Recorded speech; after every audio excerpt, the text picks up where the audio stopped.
Yo, what's up guys, it's Nigel here, and today we are celebrating Hispanic Heritage Month and we are talking about Vega. Now, when I was a lot younger, I never really thought Vega was really cool. I just thought he was a silly dude with a claw, honestly. But when Street Fighter V came out and I actually played him, like, oh snap, this guy's pretty sick. And then just seeing the things he could do with his high mobility and speed with the claw.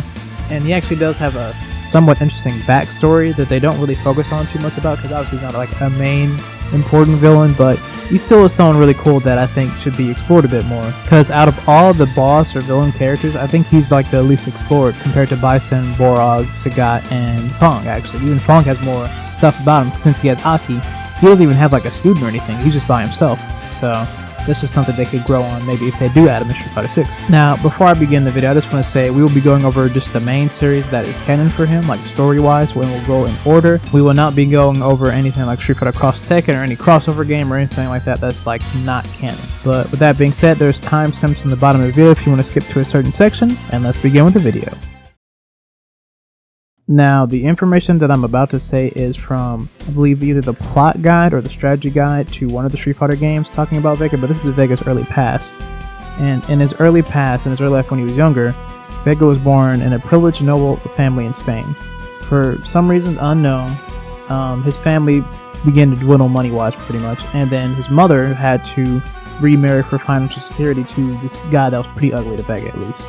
As Vega was growing up as a kid, he actually enjoyed the art of hunting things when he was really younger, and then when he matured to become a little bit older, he studied the art of bullfighting, which is a cultural tradition for him, considering he's Spanish.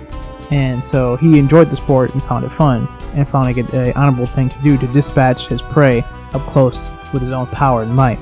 So at an early age, I guess you could say he was kind of like a prodigy at bullfighting somewhat. Soon after this, he went to Japan to learn some ninjutsu because he believed a style like that would pretty much go well with what he has with his bullfighting, because he likes style and grace, and he's already agile, so it just fits really well with his bullfighting skills. So combining these two together, you can pretty much create the ultimate fighter. So because of these newfounded skills that he have acquired and just combined together, he went to an underground fighting cage circuit and quickly became the best one around. Like, no one could mess with this guy. Then sadly, after all of his accomplishments, winning a circuit and, you know, being a good bullfighter and all this stuff, he went home and he's come to find out that his ugly stepfather murdered his beautiful mother because he felt that he did not respect him enough or something like that. And because of that, obviously Vega just killed him on the spot. Like, there was no accidents, there was nothing on his mind, he just flat out killed him. The incident did warp his mind, and he actually had a split personality of sorts, a dual personality. He would be like an honorable man by the day and a sadistic murder by the night. But that's not the only thing this did. This is the reason why he has that obsession with beauty, and why it's like just a wonderful trait to him, and why he believes that ugliness is something evil, because, you know, his stepfather was super ugly and he killed his mother, which in his eyes was a pure woman, and most likely in context she probably was a good woman, just a beautiful, kind-hearted lady to him in his eyes. So this is the reason why it warped his mind to just thinking, well, ugly people are the most disgusting human beings ever and they're evil, and, you know, beautiful people are just the best creatures in life. You know, they're just the best of the best, kind-hearted and all that stuff. That's why he gets his traits from, is from this specifically. And that is the end of his early life, and this definitely explains everything about him, pretty much. Now, technically, Vega's canonical appearance will be in Street Fighter Alpha 3. Now, either during his early life, somewhere in there, or around Street Fighter Alpha 3, while he was killing people, assassinating people around the world, this caught the attention of Shadowloo. And during that time, I guess they had a conversation or something, and pretty much they hired him to be their assassin, and that's how it came to be for him to join Shadowloo. Now, during this time of Street Fighter Alpha 3, he would be keeping the Shadowloo dolls pretty much in check, so they wouldn't be out of their mind control, essentially. So that's what he would be doing with, you know, the dolls, which would be including Cammy. And then one fateful day, Cammy did go rogue, and then Vega was assigned to bring her in pretty much, but he ultimately failed and got beat up by Cammy. Then at this point in time, Vega takes a little backburn because he got washed, essentially. Then Cammy goes to fight Bison, ultimately defeats him, which in return frees her and the dolls from Bison's brainwashing. But during this time, they were undergoing like the strain from the brainwashing, which caused Cammy and the dolls to collapse. And then Vega saved them from the burning Shadowloo that was the base getting destroyed, because he believed that beautiful things like them don't deserve to die. He even left Cammy with the military force Delta Red, supposedly too. And that is pretty much the story for Vega in Street Fighter Alpha 3. Now, I'm not sure if Vega actually does save him at the end, because if I look at other endings that correlate, like with Bison, it seems like Ryu does beat him, and then he comes back, and then Cammy and the adults jump him, and then other stuff happens, but it seems like Cammy's the one that freed their mind from the stuff and saved them. So I'm not exactly sure if the last part is true, but him fighting Cammy, that did happen. So I'm not sure if the ending part is necessarily true on that part. It seems like a mixture of endings are correct. I'm not necessarily sure if Vegas is though, because that would be a contradiction to Cammy's. But that is pretty much it for Street Fighter Alpha 3. On to the next game. Now, Street Fighter 2 is his first appearance in the game, point blank period. Now, when it comes to him story-wise, not that much, but Vega participated in the Second World War tournament at the behest of Bison and fights Ken. But however, Bison seemingly gets killed by an unknown assailant, which is, Goki, Akuma, however you want to say his name. And Vega disappears and goes back to his old life because, the dude he pretty much went to the tournament for just died randomly. He's like, okay, well, I guess I'll just go back to killing people of the night. And that's pretty much what he did. And that's the end of Street Fighter 2 story-wise. So, yeah, that's all I got for that one because it was real quick. Now, I'm not sure necessarily who wins between Ken and Vega because it doesn't really say for either of them. It just says he fought him and he fought him, so it doesn't really say. You could say Ken won because, one of the main characters pretty much, rival the main character. But who knows? Either way, on to the next game.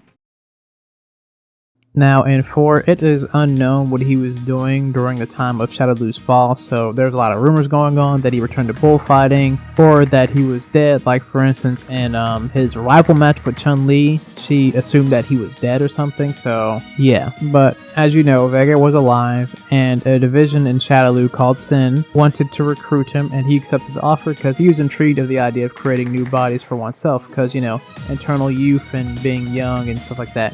Otherwise, if he didn't accept the offer, he would probably just continue being an aristocrat and living in that lifestyle, getting money and power, and he thought that was a really ugly combination. So if I had to guess what he was doing, he's probably just living a normal life, being rich, like in the day life, just being rich and getting power, and he thought that was really boring. So most likely he was just doing that, probably participating in bullfighting too, but that's just my guess. He was just living a normal life and probably killed people still at nighttime. Now, during the game's progression, stuff was happening. Seth was getting assaulted by several assailants at his base. One of them was Bison because he just got resurrected, so Seth was pretty busy at the moment.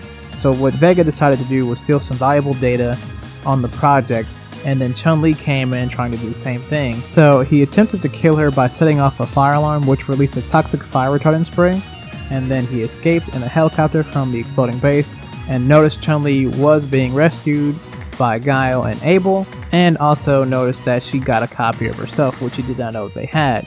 So he was a little upset about that. He was displeased, and he pretty much said, you know what, that's alright, next time I see you, I'm going to kill you. That's pretty much what Vega resolved in his brain, that he's going to correct his failure. So, yeah. These are the cutscenes right here, just so I don't forget, so enjoy them. If it isn't Bison's little toy. He goes to such great lengths for power, as if his current body weren't ugly enough. I must admit I'll never understand the men like him. Still.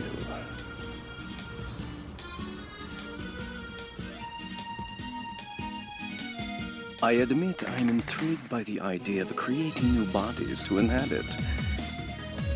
Too bad not even a god could reproduce a body as beautiful and graceful as my own.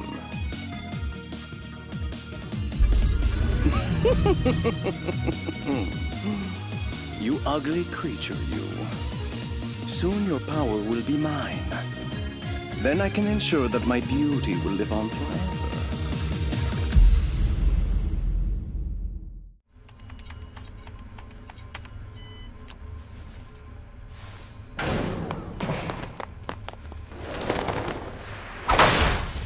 Now releasing fire retardant gas.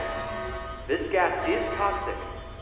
All personnel, evacuate the facility within the next 2 minutes. With this data, Shadowlu could live on forever. And of course, my good looks and youth will last forever as well.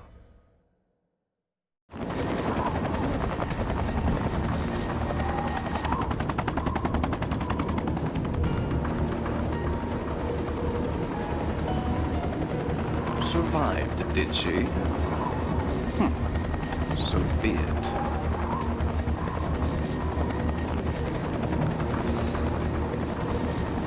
And here I thought I had the only copy left. What a shame.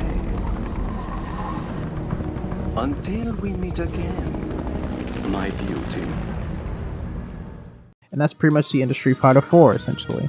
Now, there is the Street Fighter 4 The Ties That Bind movie, but I'm not sure if that movie is canon or which part it takes place in, because it seems like it's a bit different. But I thought I should mention that it does exist, and pretty much the only part that Vega takes place is rescuing Seth after he got beat up by Ryu, and which he says, "You put on a fantastic show, SIN. Success has only come through the manipulation of Shadow Lu working behind the scenes to assure their good fortune." But that's pretty much it. That's the only thing that he does in the movie. Well, I thought I should mention it. I'm not sure, like I said, if it's canon or not, because people are a little skeptical about it, honestly, because it seems like it could fit, but not exactly, because Seth does die in 4, so I'm not really sure. But I thought I should mention it at least, just in case people think it is. So, yeah. Moving on to the last game, Street Fighter V.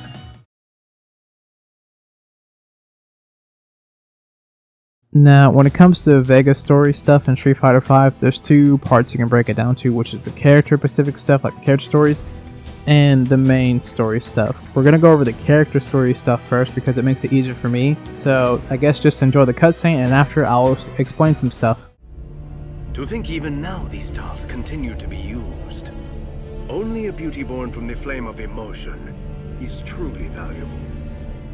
Yes, exactly like this one. Not done yet! I can taste it. Your anguish is delicious. What did you... Why are you so desperately pursuing Shadow Lu? Hatred? Or do you seek atonement? Shut up! Your eyes are dancing between the past and the present. It's beautiful. I wouldn't kill you yet. It's much too early to pluck your beauty. Much too early. You may leave.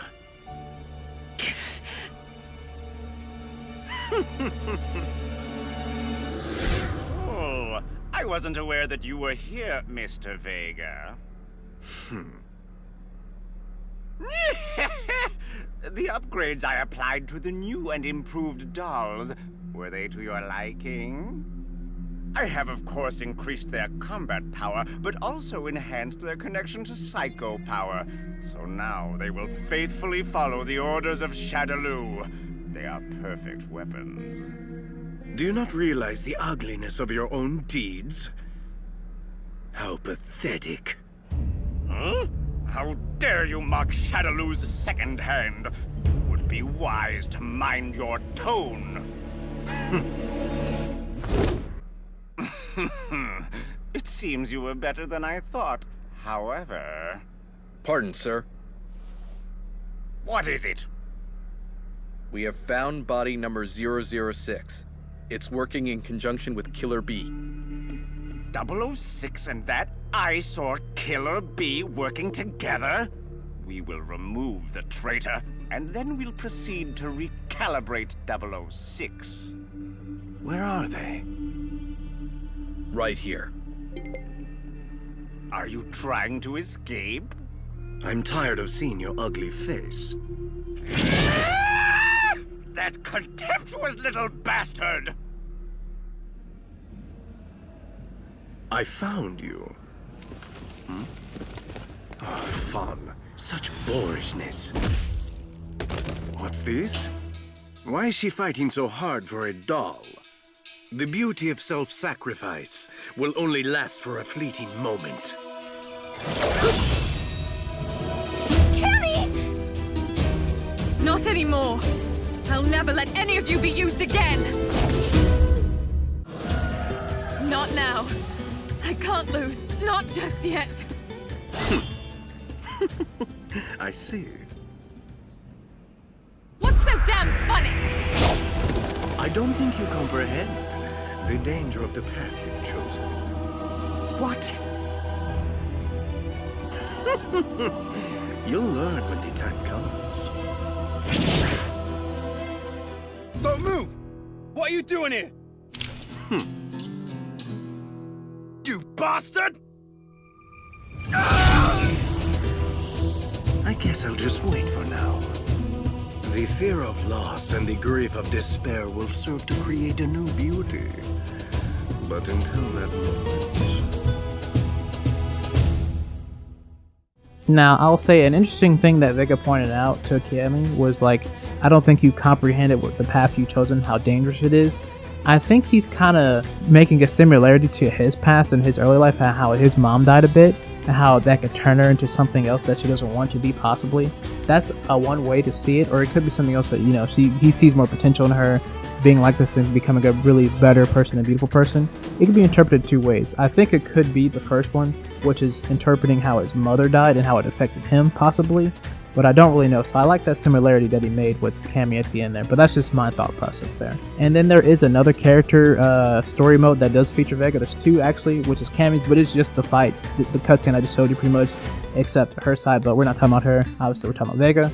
And there's another one of Cammy, which is it's a flashback, which is interesting. It probably takes place somewhere in Alpha because Nash is there. So it talks about how pretty much Vega actually knew Chun-Li's dad. So that's very interesting. He's like, huh, you have the same style as, you know, this guy. He's like, my dad? He's like, yeah. And he beats her. Then another cutscene happens where she talks to Gal and Nash and fights Nash, and then, you know, gets a little stronger.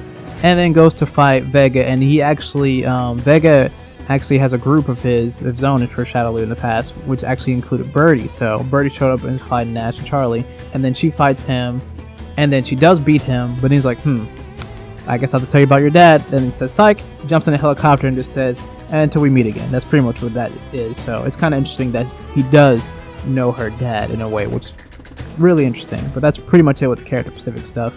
Now, for the general story stuff, I think I'm just actually going to just tell you what happens in it and just show the images in the background, because if I just show you the entire cutscene, this video will be like 27 minutes or something, and I'm not trying to do that. So, in the first part of the story mode where he is shown is with him, Fang, and Borog and Vega are arguing to Fang why, you know, he's annoying, essentially, and stuff like that, and how he ruined the plan for, you know, Bison to get all the moon stuff, for him to get, you know, enhanced psycho power, pretty much.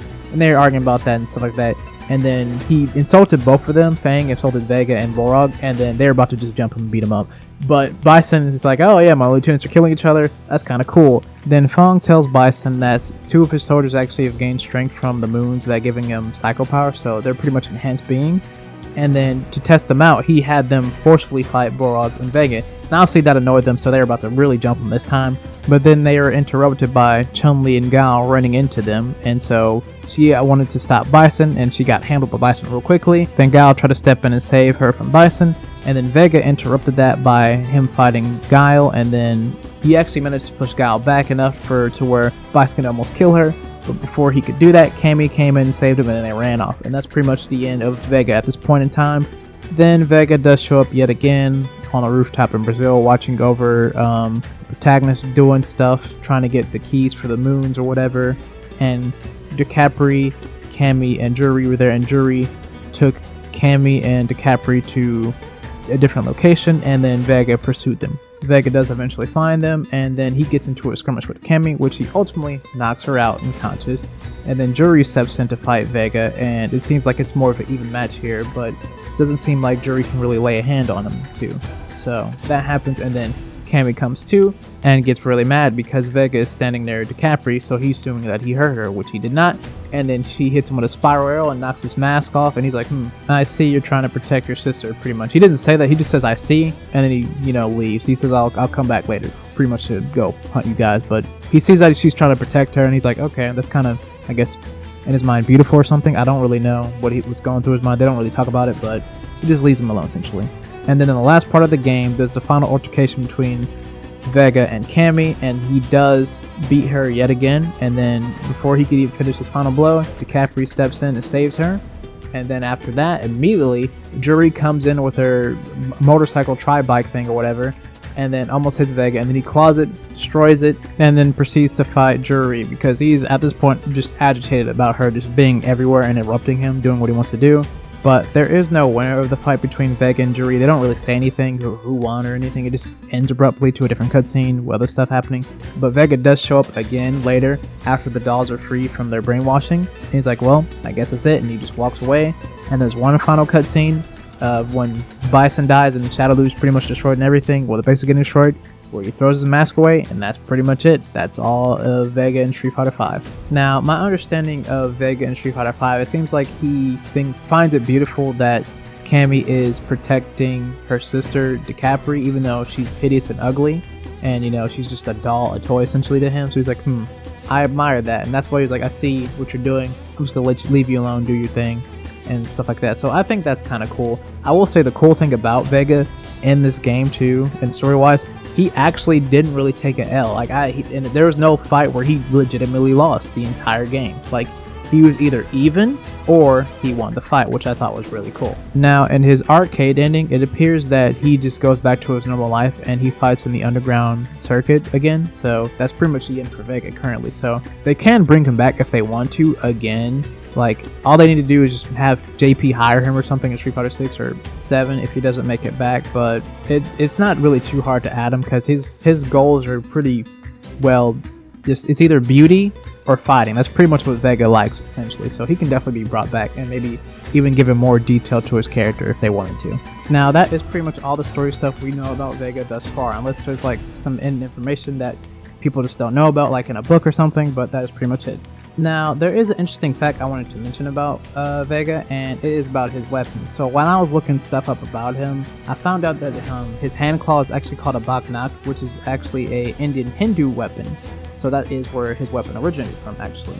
And so it makes sense why he would use such a thing, especially a longer version of it. It's because, you know, he was a matador, so it fits with his style for striking from a better far distance and quick succession. So that's why he has that type of weapon. But it is originally a Hindu weapon. And that is pretty much it. I do hope you guys enjoyed this video and learning more about characters like Vega that her, you know, Hispanic heritage. And yeah, hope you guys have a great day, night, noon, or whatever time period you guys are that, man. And I will see you guys next time.